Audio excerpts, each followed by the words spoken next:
The waves of the Atlantic hissed against the steel hull as the troopship slowed, its shadow stretching long across the docks of New York Harbor.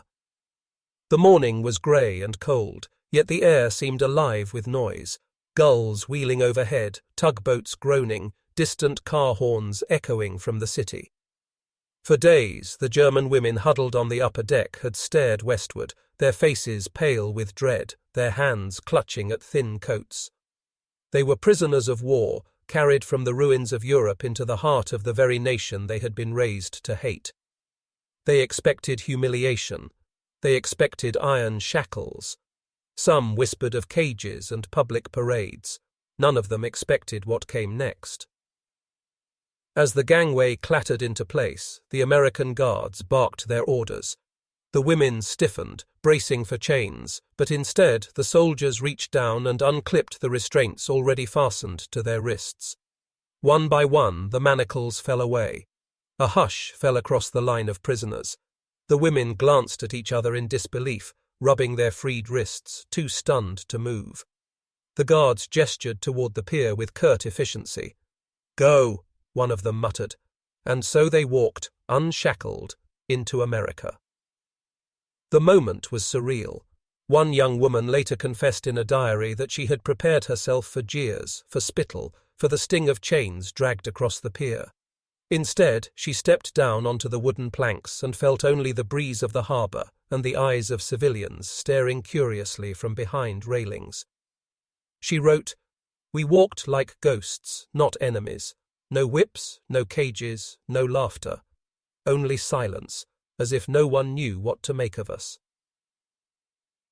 First glimpse of America, the city loomed around them like something from another planet. Towering skyscrapers cut into the low clouds, advertisements blinked in neon light, automobiles blared their horns in a gouge of metal and speed. For women who had last seen bombed-out train stations, scorched villages, and endless columns of rubble in Europe, the sight was staggering. America seemed untouched, impossibly alive. One POW whispered under her breath, "How can this city be real when ours are ashes?" Crowds gathered at the edges of the docks. Men in pressed suits paused on their way to work. Women carrying shopping bags stopped to stare. Children clutched their mothers' hands, pointing at the prisoners. The German women shrank under the attention, expecting insults. But none came. The Americans looked on with curiosity rather than hatred. Some even tilted their heads in confusion, as though they couldn't believe that these pale, exhausted women in ill-fitting uniforms were truly enemies. The guards kept their rifles close, but their posture was relaxed. They did not yank, shove, or chain their captives. They simply kept them moving, guiding them off the ship and toward the waiting trains. The POWs clutched their meager belongings, a scarf, a photograph, a comb, and followed in silence. It felt less like being paraded and more like stepping into a world that had no place for them. The fear they carried, the shock of freedom, made the women tremble even more, for they had carried dark expectations across the ocean. In the prison compounds of Europe, rumors had spread like wildfire, that Americans humiliated their captives, parading them in iron chains, that women were locked in cages, that starvation awaited them. Some even whispered of execution. The longer the voyage dragged on, the more those rumors took root. Nights were filled with anxious whispers, tears muffled into pillows, desperate prayers muttered in the dark. But the reality was something no one had prepared them for. Instead of cruelty, there was procedure. Instead of cages, there were orderly lines. Instead of rough chains, there was open movement. The women could hardly speak of it to one another. The contrast was too jarring, too unbelievable. One muttered, "Oh, it is a trick. Tomorrow the chains will return." Yet the chains never did. On the streets of New York, for a brief moment they were marched near the edge of the city streets. The shock deepened. Buses rumbled past. Street vendors shouted about hot dogs and newspapers. Radios blared swing music from open windows. The prisoners froze at the sight of department store displays, mannequins dressed in bright silk, posters for movies playing uptown. To them it was as if they had stepped into another century. An old woman sweeping her stoop paused and stared at them. A boy on a bicycle slowed, then waved before pedaling off. No one spat, no one cursed, no one hurled stones. The silence pressed heavier than any insult. The POWs could not decide if they were being pitied or simply ignored. Either way, the absence of cruelty left them unsettled. Journey by rail. From the docks, trains carried them inland. Again, their expectations collapsed. They did not ride in filthy cattle cars, but in standard passenger coaches. Guards filled the aisles, rifles slung casually. Yet the women sat on cushioned benches, staring out at the American landscape. The windows revealed wide farmland, red barns, small towns with white church spires. Children ran along fences, waving as the train passed. Some prisoners wept quietly, remembering their own villages back home, villages reduced to dust by bombing runs, homes swallowed by fire. The sight of America untouched by war was both beautiful and unbearable. At one station, the train paused, and the guards allowed the women to step onto the platform for fresh air. No chains, no cages. Locals stood nearby, gawking. A little boy, no more than 6, stepped forward with an apple clutched in his hand. Before his mother could pull him back, he pressed the fruit into the hands of one astonished prisoner. She held it as though it were a holy relic. Later, as she wrote, "I thought my enemy would spit at me. Instead, his child fed me." Cultural collision. The further inland they travelled, the deeper the strangeness became.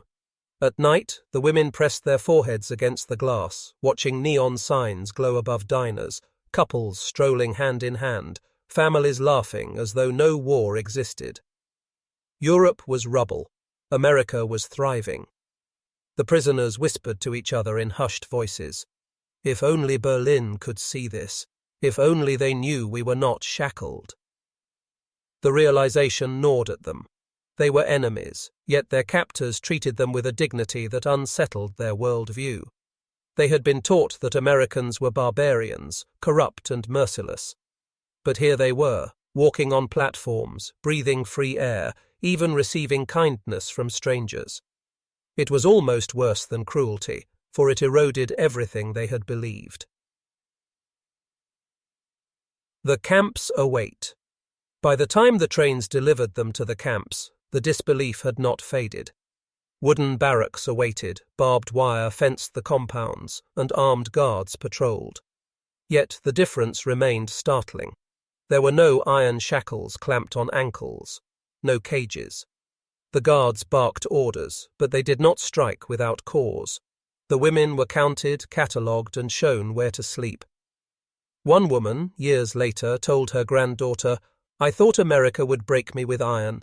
Instead, it broke me with kindness I could not understand." And it was only the beginning. Soon these women would be allowed to walk through towns, to attend churches, to glimpse schools and farms. They would see a world thriving in a way their homeland had not in years. But for now, they lay awake on thin bunks, replaying that first astonishing moment, the fall of the shackles, the open walk into the enemy's heart. Everything they had been taught about America had crumbled. The greatest shock was not captivity. It was the absence of chains. The barracks were built of wood, their walls plain and rough, the air filled with the mingled scents of sawdust and soap. When the German women were first led into their assigned compound, they were braced for cruelty. They expected slaps, harsh blows, perhaps even mockery from the guards. Instead, they found rules. They found order, and most bewildering of all, they found glimpses of freedom. The POW camp was surrounded by barbed wire and watchtowers, yes, but the atmosphere was not that of a dungeon. The guards enforced discipline, but there was no constant threat of the whip or the boot. Instead, the women were given tasks. They cooked, they cleaned, they washed their clothes in communal areas. Each morning, the bugle sounded, and the camp awoke to a routine that felt less like a prison sentence and more like a regimented community. At night, the barracks buzzed with whispered conversations. The disbelief from their arrival had not faded. Women lay on narrow bunks, staring at the wooden ceilings, wondering aloud how such treatment could be possible. "It cannot last," one muttered. "Tomorrow the chains will come." Yet every morning, when the sun rose and the guards lined them up, no chains appeared. Work and dignity. What shocked them most was the expectation of work. Unlike in Germany, where prisoners were often starved or abused, here they were given assignments: sewing, cooking, farming. Some of the women were sent to nearby fields to harvest crops alongside American laborers. Though armed guards always accompanied them, they were not bound. They walked freely, their hands empty, their feet unshackled.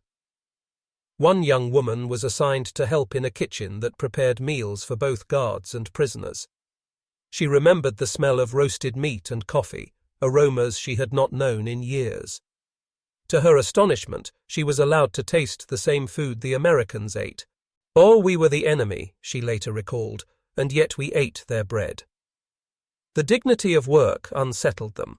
They expected humiliation, but were instead treated as contributors.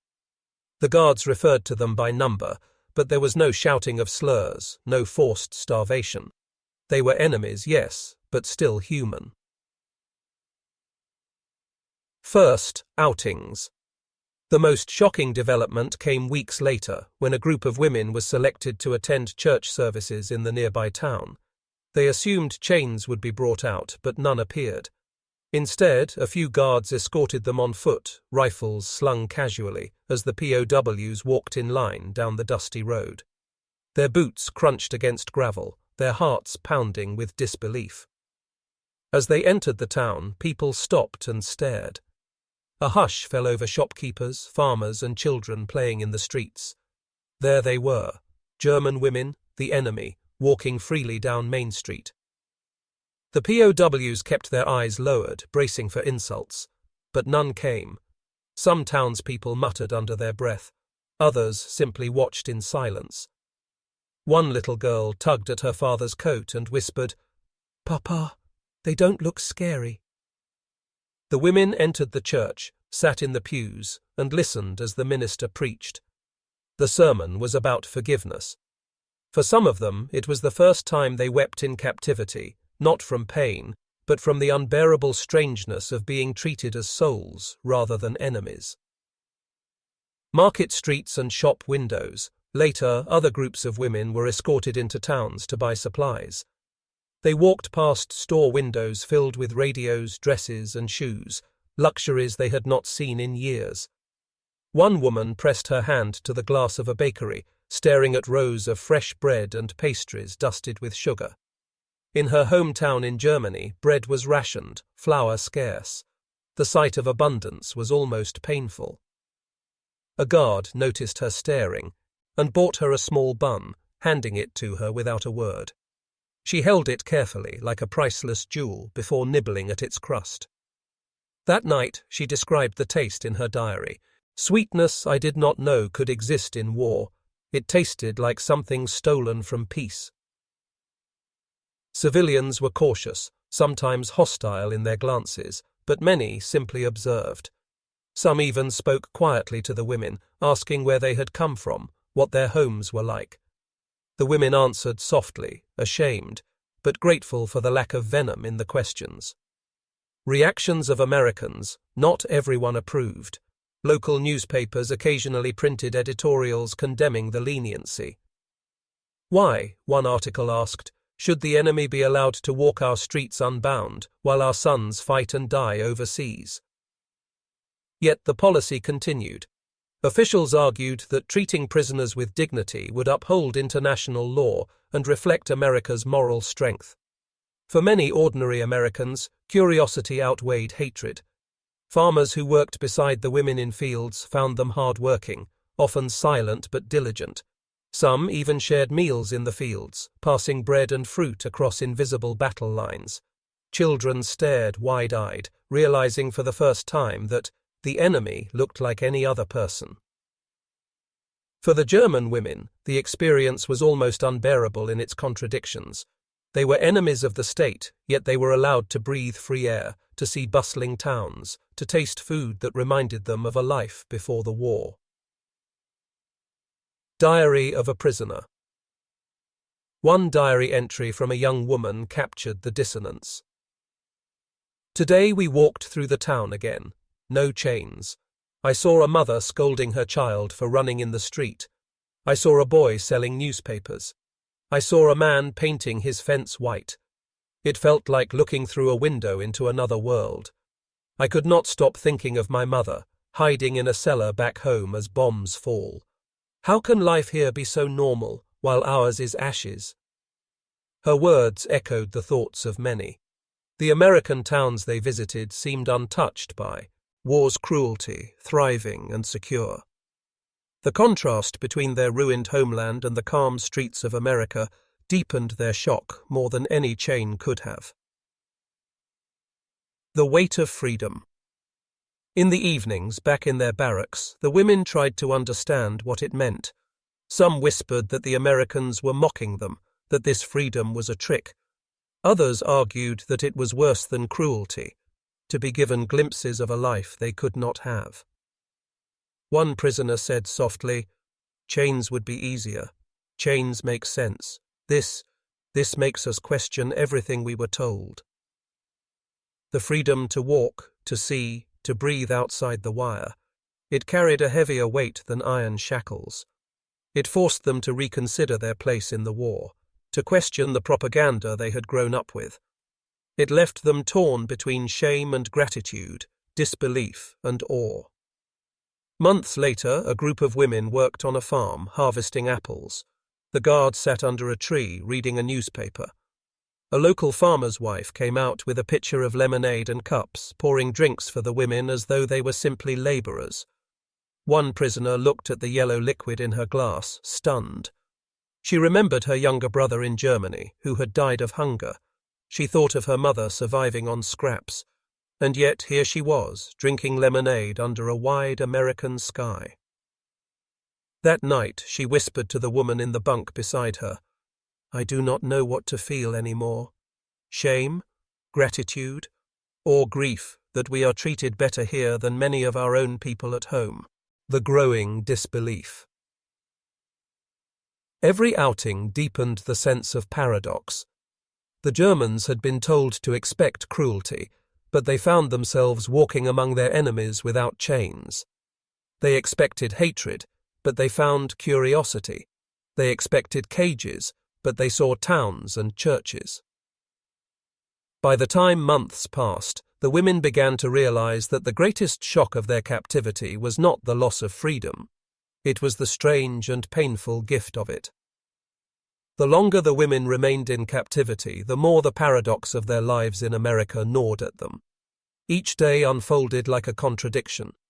They were enemies of the United States, held behind barbed wire and watchtowers, yet they moved through life with freedoms that felt unimaginable for prisoners. The absence of chains was no longer merely shocking. It became a constant reminder that the world beyond their homeland operated on rules they had never understood. American reactions, compassion and controversy. Not every American was comfortable with the sight of enemy women walking unshackled through their towns. Newspapers carried letters to the editor demanding harsher treatment. Veterans' families, mourning sons killed in Europe, sometimes shouted from porches when work crews of German POWs passed by. "Why do they get to walk free while our boys rot overseas?" one grieving father thundered. Yet the official stance remained firm. The US military insisted that humane treatment of prisoners upheld the Geneva Conventions and reflected America's moral authority. Commanders argued that by treating German captives with dignity, the United States distinguished itself from the brutality of the Nazi regime. And for many Americans, curiosity outweighed anger. Some farmers praised the women's labor. Teachers who saw them in church whispered that the enemy looked no different from their own daughters. Children peered through fences, marveling that these women were not monsters, but ordinary human beings. Conversations across battle lines, small interactions began to erode the invisible wall between captor and captive. One farmer's wife, seeing the POWs labor in her fields, quietly handed out bread rolls at midday. A schoolteacher brought books to the camp, encouraging the women to practice English. A shopkeeper, wary at first, eventually sold them fabric scraps for sewing. Each encounter chipped away at the image of an enemy that both sides had been taught to fear. For the German women, these gestures were bewildering. They had expected humiliation. Instead, they found civility. The kindness unsettled them more than cruelty would have.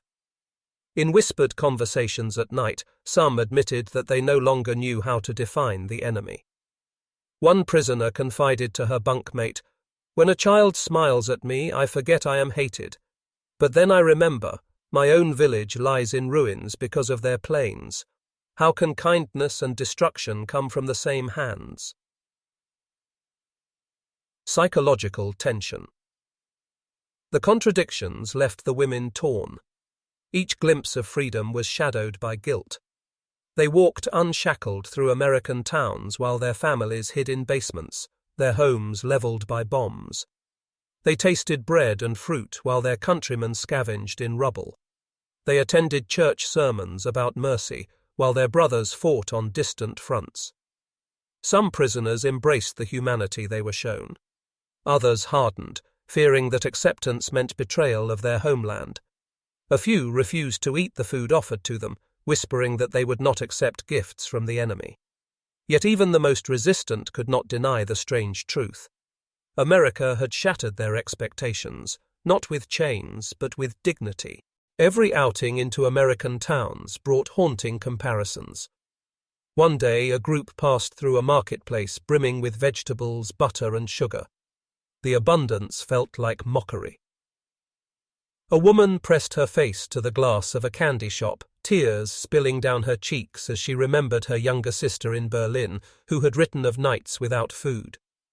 Another prisoner stared at a cinema marquee, its letters glowing in electric bulbs, and thought of her father digging through rubble to find shelter from Allied raids. The shock was not only cultural, it was personal. Each sight reminded them of what had been lost. They were prisoners in America, yet freer than many of their families back home. This truth weighed heavier than any shackle could. A nation observed through enemy eyes, the German women began to see America not just as captives, but as observers. They noticed how orderly towns appeared, how schools rang their bells on time, how factories roared with energy, how trains arrived without delay. They marveled at the casual abundance of life.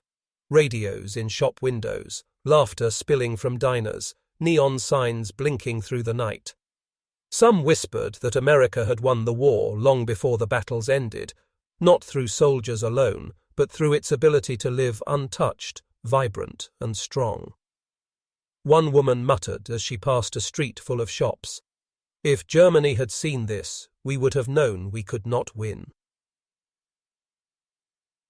A prisoner's reflection, one diary discovered decades later, carried an entry that encapsulated the strange captivity. "Today we stood in line outside a church. Children laughed as they played tag in the yard. Their shoes were new, their bellies full. We wore our old uniforms, yet we stood without chains. The guards watched us but did not touch us. I thought of my brother, killed at Stalingrad, and wondered, did he know such places existed, where the war had not devoured life? If he had known, would he have believed it?" Such reflections revealed the deepest wound. That captivity in America had shown them not merely kindness, but a world thriving while theirs burned. The end approaches. As the war drew to a close, the women knew their days in America were numbered. Some longed to return home, desperate for family, even if home meant ruins. Others dreaded it, fearing they would never see such abundance again. For many, the strange paradox of their captivity had changed them forever. They would return to Germany with memories that clashed violently with the propaganda they had once believed. When the order finally came for repatriation, many wept. They were eager for home, but reluctant to leave the strange freedom they had known. Guards escorted them once more to the trains, but again, no chains. They boarded as they had arrived, bewildered by the absence of iron. Final glimpse. On their last day in America, some of the women were allowed to walk briefly through a city street. They stared one final time at the neon signs, the shop windows, the civilians bustling without fear. One prisoner paused, looking up at the skyline, her breath catching in her throat. "If only Berlin could see this," she whispered. That image lingered long after they returned home. For decades, many never spoke of it. Yet in quiet moments they remembered the strange mercy of their captivity, the bread shared, the lemonade poured, the streets walked without chains. The story of German women POWs in America is less about war and more about contradiction. They expected humiliation and found civility. They braced for iron shackles and found themselves walking freely through enemy streets. They thought they would be broken by cruelty, and were instead broken by kindness. The absence of chains became the heaviest weight they carried, for in that absence lay a truth that haunted them, that the enemy they had been taught to fear treated them not as monsters, but as human beings. And for women raised in a world of rubble and hatred, that revelation was as shocking as any battlefield.